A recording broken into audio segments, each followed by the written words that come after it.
మైసూర్లో ఉత్సవాలు జరుగుతాయి కదా, భీమా అని విన్నారు కదా, ఈ గుంపులోనే ఒక ఏనుగు పేరు భీమా.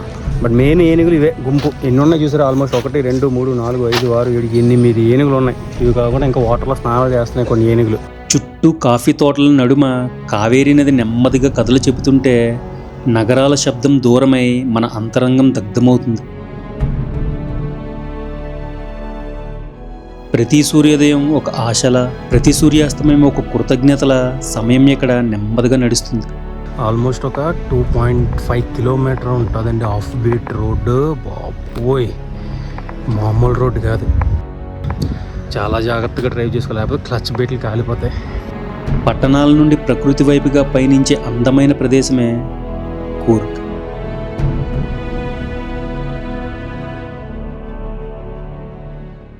హాయ్ ఫ్రెండ్స్, ఈ వీడియోలో మీకు కర్ణాటకలోని ఒక అందమైన హిల్ స్టేషన్ అయినటువంటి కూర్గ్ ప్రాంతాన్ని అయితే చూపించబోతున్నాను. ముందుగా ఈ కూర్గ్ ప్రాంతంలో కుషాల్ నగర్ అనే ఊర్లో దుబార్ అనే ఎలిఫెంట్ క్యాంప్ నుంచి స్టార్ట్ అవుతుంది. నేను వీకెండ్లో వెళ్ళడం వలన క్రౌడ్ ఫుల్గా ఉన్నారు. 180 రూపాయల ఎంట్రీ టికెట్తో కావేరీ నదిని బోట్ ద్వారా దాటుకొని వెళ్లాల్సి ఉంటుంది. దుబారా క్యాంప్ నదికి అటుపక్కన ఉంటుంది. ఈ క్యాంప్ ఉదయం 9 గంటల నుండి 11 గంటల వరకు, అలాగే సాయంత్రం 4:30 నుంచి 5:30 వరకు మాత్రమే ఓపెన్లో ఉంటుంది. ఆ టైంలోనే ఏనుగులను పర్యాటకుల సందర్శనార్థం ఉంచుతారు. మిగతా టైంలో వాటిని ఫ్రీగా వదిలేస్తారు అక్కడే. మావట్ల చేతుల్లో ఆప్యాయంగా స్నానం చేయించబడి ఏనుగులు, వాటిని చూస్తే అర్థమవుతుంది బలం అంటే భయం కాదు, బలం అంటే బాధ్యత అని.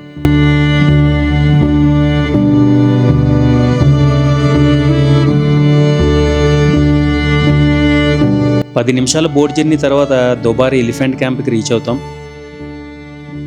దుబారేలో మీరు ఏనుగులను దూరం నుంచి మాత్రమే చూడరు, వాటి జీవన విధానాన్ని తెలుసుకుంటారు. వాటి ఆహారం, అలవాట్లు, శిక్షణ, ప్రకృతితో సమతుల్యతగా సాగే జీవితాన్ని తెలుసుకుంటారు.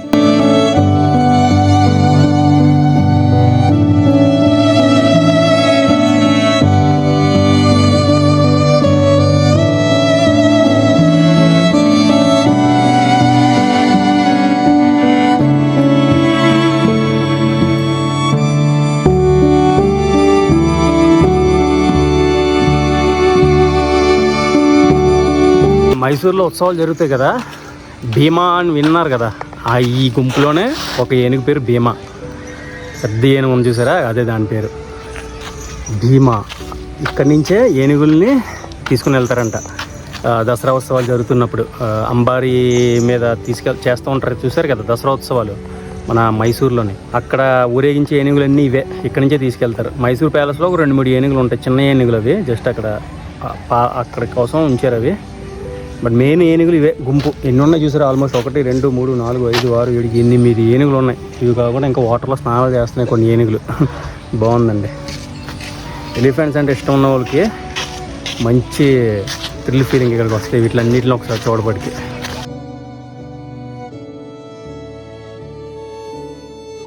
ఇంకా చాలా ఏనుగులు ఉన్నాయండి బాబోయ్. ఆల్మోస్ట్ ఒక 50 ఏనుగులు ఉంటాయి ఇక్కడ. ఒక్కొక్క క్యాంప్ మాట. ఇప్పుడు చూసింది మనం ఒక క్యాంపా, ఇప్పుడు ఇగో 2వ క్యాంప్ వెనకట్లేదుగో అక్కడికి వెళ్తున్నాం. ఇప్పుడు అక్కడ కూడా చాలా ఏనుగులు ఉన్నాయి, చూద్దాం.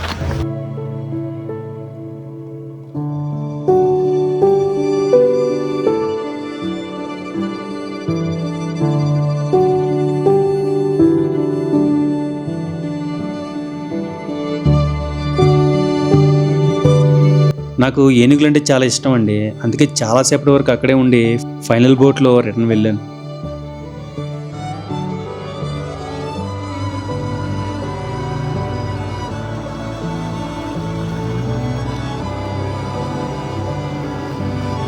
ఈ కావేరీ నదిలో రివర్ రాఫ్టింగ్ కూడా చేయొచ్చు. వీకెండ్స్లో ఇలా చాలామంది రివర్ రాఫ్టింగ్ చేస్తూ కనిపిస్తారు.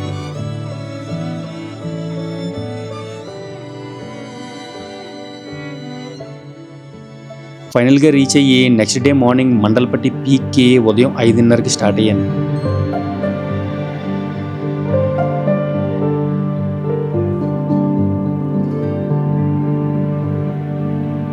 మామూలు అడ్వెంచర్ కాదండి. మండల్పట్టి రోడ్ అన్నది ఆల్మోస్ట్ ఒక 2.5 కిలోమీటర్ ఉంటుందండి ఆఫ్ బీట్ రోడ్డు. బాబోయ్, మామూలు రోడ్డు కాదు. చాలా జాగ్రత్తగా డ్రైవ్ చేసుకోవాలి, లేకపోతే క్లచ్ బీట్లు కాలిపోతాయి. ప్రస్తుతానికి అట్మాస్ఫియర్ ఊటీలో ఉన్న చలి అయితే లేదు, కానీ నార్మల్ చలి. దీనికన్నా మన వనజంగి హిల్స్ ఎక్సలెంట్ అండి. ఈ మండలపట్టి పీక్ నుండి సూర్యోదయం చాలా అద్భుతంగా కనిపిస్తుందండి. కొంత ట్రెక్కింగ్ చేసుకుని పైకి ఎక్కితే వాచ్ పాయింట్ వరకు రీచ్ అవ్వచ్చు. అక్కడికి రీచ్ అవ్వడం అనేది చాలా అడ్వెంచర్తో కూడుకున్న ప్రయాణం అండి. బైక్ మీద వెళ్ళే వాళ్ళు మాత్రం చాలా జాగ్రత్తగా డ్రైవ్ చేసుకుని వెళ్ళాలి. జీప్కి అయితే 2500 ఛార్జ్ చేస్తున్నారు, ఎంతమంది ఉన్నా సరే. నేను వెళ్ళేసరికి సూర్యోదయం ఇంకా స్టార్ట్ అవ్వలేదు. సో హైట్లో ఉండడం వల్ల కొంత వెలుగు అలాగే ఉంది. కొంతసేపటికి సూర్యోదయం మొదలైంది. ఆ సన్నివేశాన్ని డైరెక్ట్గా చూసినప్పుడు కొంత భావోద్వేగానికి గురి అవుతాం.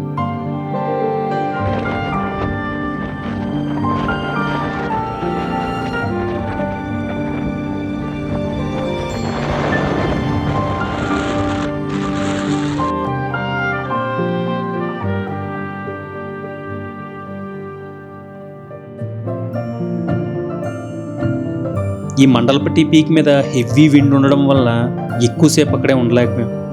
కొంతసేపటికి కిందకి వెళ్ళి బైక్ తీసుకొని రిటర్న్ స్టార్ట్ అయ్యాం.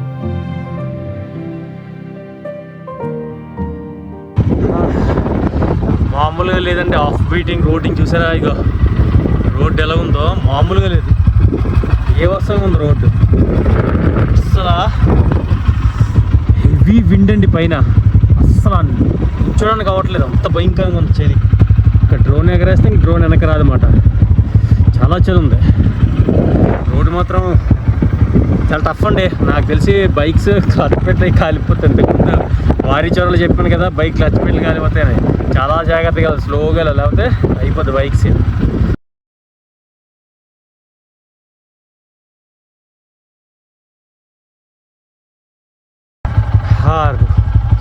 వ్యూస్ మాత్రం సూపర్ అండి. సన్ రైజ్ టైంకి వస్తేనే పర్ఫెక్ట్. దాని తర్వాత మీరు 10 గంటలకి ఎండ టైంలో వచ్చినా వేస్ట్. ఈ ప్లేస్కి సన్ రైజ్ చూడడానికి మాత్రమే ఈ ప్లేస్కి రావాలి, లేకపోతే వేస్ట్ అండి. నేను ఎండ వచ్చిన తర్వాత ఇదిగో ఏం కనిపిస్తుంది, అదే సన్ రైజ్ టైంలో ఇంకా బ్యూటిఫుల్గా కనిపిస్తుంది అన్నమాట ఈ ఏరియా.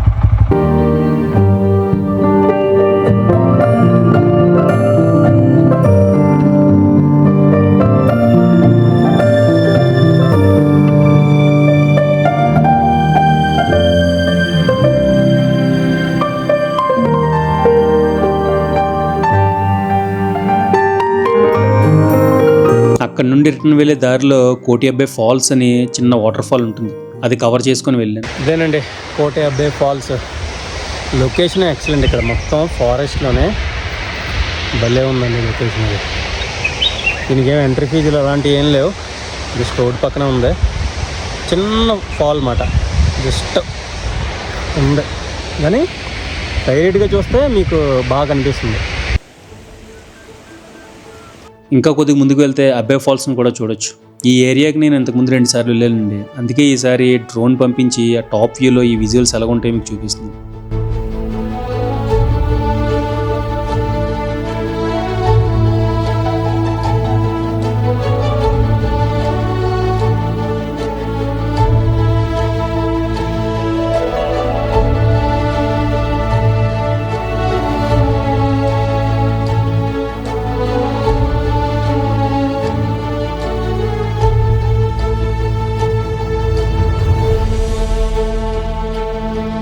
అక్కడ నుండి తలకావేరికి వెళ్ళే దారిలో గ్లాస్ బ్రిడ్జ్ కూడా ఉంటుంది. ప్రస్తుతం ఈ బ్రిడ్జ్ రెనోవేషన్లో ఉంది, ఇంకో 1 వీక్లో ఓపెన్ చేస్తారంట.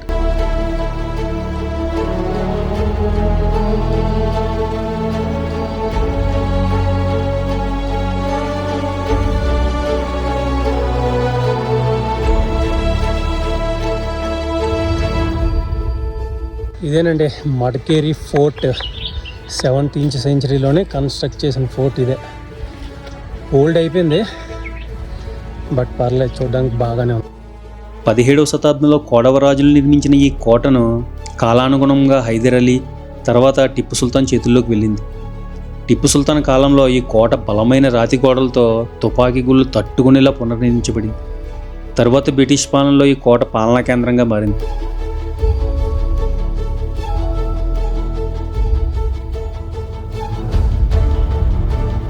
ఇప్పుడు మీకు చెప్పాల్సిన విషయం ఏంటంటే, కూర్గ్ పేరు మీద ఏ ఊరు ఉండదండి. ఇప్పుడు మీరు చూస్తున్నది మడికేరి పట్టణం. ఇందాక మనం చూసిన దుబాయ్ ఎలిఫెంట్ క్యాంప్ నుండి ఈ మడకేరి పట్టణం మధ్య ఉన్న ప్రాంతాన్నే కూర్గ్ అంటారు.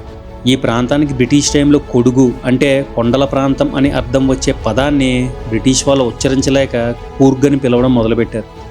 కాలక్రమేణా అదే అలవాటైపోయింది. ఇక మడకేరి పట్టణం గురించి చూసుకున్నట్లయితే సముద్ర మట్టానికి సుమారు 1200 మీటర్ల ఎత్తులో ఉండి ఎప్పుడూ చల్లని వాతావరణం, తరచూ కమ్మే మబ్బులు, చుట్టూ కాఫీ తోటలతో పర్యాటక ఆకర్షణగా ఉంటుంది. మసాలా దినుసులు, కాఫీ పంటలు పర్యాటకం మీద ఆధారపడి ఉండే పట్టణం. మైసూర్ నుండి 130 కిలోమీటర్ల దూరంలో ఉంటుంది.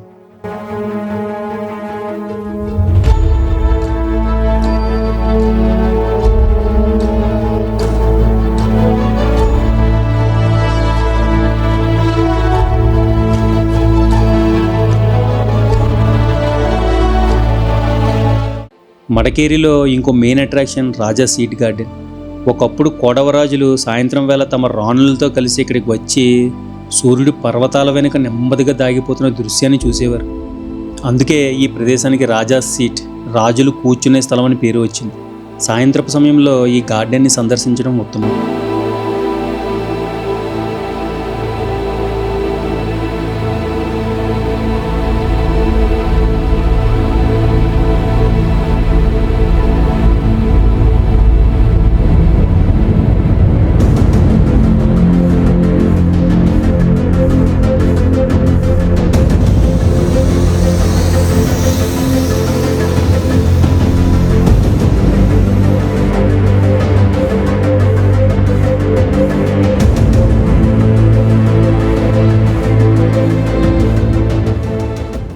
ఇదేనండి అల్లేరి వాటర్ ఫాల్ అంటే. కరెక్ట్గా కూర్గ్ నుంచి ఒక 9 కిలోమీటర్స్ దూరంలో ఉంటుంది, కుశాల్ నగర్ వెళ్ళే దారిలో.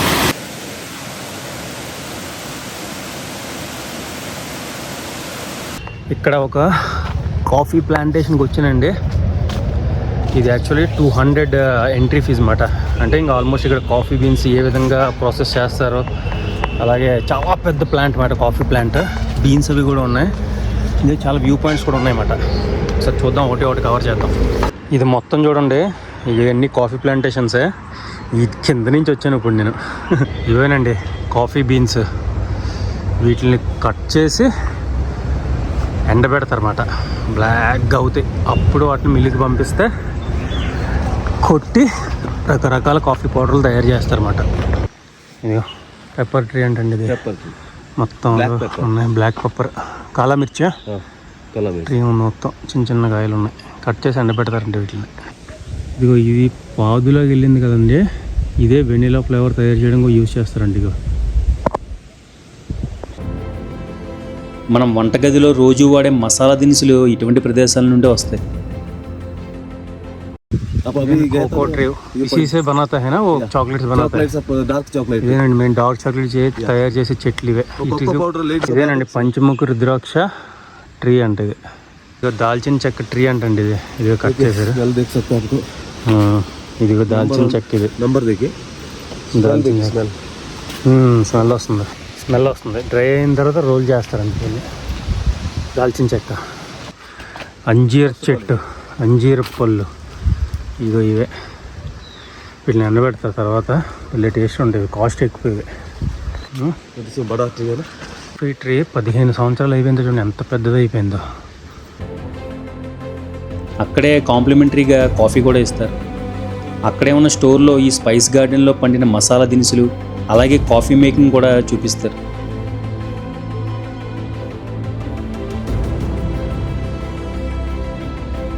కాఫీ బీన్ నుండి పౌడర్ వరకు జరిగే ప్రాసెస్, అలాగే రకరకాల కాఫీ పౌడర్లని స్మెల్ని కూడా చూపిస్తారు ఇక్కడ.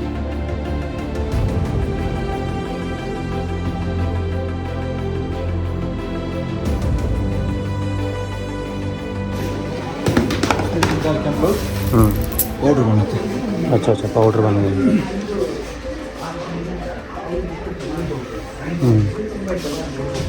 अभी देखो ये नेचुरल पाउडर.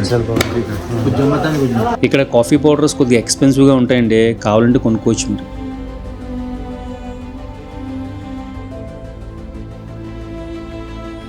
ఈ కూర్గ్ ప్రాంతంలో ఎక్కడ చూసినా ఇటువంటి టేబుల్స్ కనిపిస్తాయి. కాఫీ చెట్లతో తయారు చేసిన టేబుల్స్ ఇవి కూడా అమ్ముతారు, ఎవరికైనా కావాలంటే కొనుక్కోవచ్చు. మామూలుగా లేదండి, ఏసీ డార్మెటరీ ఎక్సలెంట్గా ఉంది. గోస్ట్ ఆపర్స్ యాప్ నుంచి బుక్ చేసుకోవాలన్నమాట. ఈ లాకర్స్ ఇవన్నీ కూడా మొబైల్ నుంచే ఓపెన్ అవుతాయి. డోర్ కూడా మొబైల్ నుంచి ఓపెన్ అవుతాయి. మామూలుగా లేదు కదా. డార్మెటరీ కూడా సూపర్ ఉంది. జస్ట్ 400 అంతే. ఇప్పుడు చూడండి రూమ్ ఎలా ఓపెన్ అవుతుందో. ఇది యాప్ ఉంది కదా, ఈ యాప్లోకి వెళ్ళి ఇది నా రూము.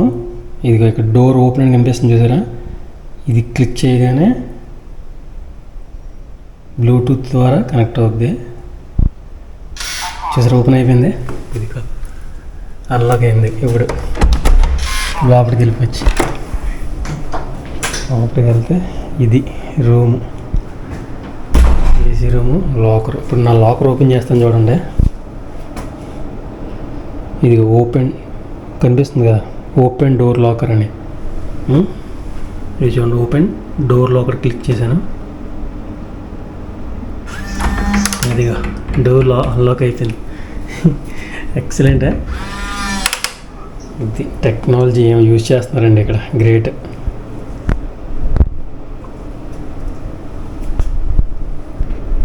ఎలా ఉందండి వీడియో? మీకు నచ్చితే కామెంట్ పెట్టడం అస్సలు మర్చిపోవద్దు. ప్రతి కామెంట్కి రిప్లై ఇస్తాను. ఏమైనా ఇన్ఫర్మేషన్ కావాలనుకుంటే ఫేస్బుక్, ఇన్స్టాగ్రామ్లో మెసేజ్ చేయండి. ఫైనల్గా లైక్, సబ్స్క్రైబ్ చేయడం అయితే అస్సలు మర్చిపోవద్దు. నెక్స్ట్ వీడియోలో కలుద్దాం. Thanks for watching.